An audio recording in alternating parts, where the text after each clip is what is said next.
সেই জায়গা যেখানে 365 দিনই হবে দুর্গাপুজো। বিশ্বের বৃহত্তম দুর্গা মন্দির হিসেবে মাথা তুলবে এই দুর্গাঙ্গন, যেখানে মূল মন্দিরটি থাকছে প্রায় 2 লক্ষ বর্গফুট এলাকা জুড়ে। নিউ টাউন বাস স্ট্যান্ডের ঠিক উল্টো দিকেই এই দুর্গাঙ্গন এবং ঠিক পেছন দিকে থাকছে নজরুল তীর্থ মেট্রো স্টেশন। প্রচুর পরিমাণে গাছ লাগানো হবে গোটা এলাকা জুড়ে। দৈনিক প্রায় 1 লক্ষ মানুষ যাতে আসতে পারেন সেই মতো পরিকাঠামো গড়ে তোলা হবে। মন্দির চত্বরে নকশা করা খিলান দিয়ে তৈরি করা হবে 1008টি স্তম্ভ। গর্ভগৃহের উচ্চতা হবে 54 মিটার, থাকছে 108টি দেবদেবীর মূর্তি।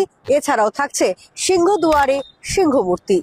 সিংহদুয়ারের পাশাপাশি থাকছে পবিত্র কুণ্ড। পৃথকভাবে তৈরি করা হবে শিব, লক্ষ্মী, গণেশ, কার্তিক, সরস্বতীর মন্দিরও। 17.28 একর জায়গা জুড়ে এই দুর্গাঙ্গন, যে দুর্গাঙ্গন বিশ্বের সর্ববৃহৎ দুর্গা মন্দির হিসেবে প্রতিষ্ঠা লাভ করবে বলেই দাবি করছেন মুখ্যমন্ত্রী মমতা বন্দ্যোপাধ্যায়। তার স্বপ্নের দুর্গাঙ্গন এখন সময়ের অপেক্ষা।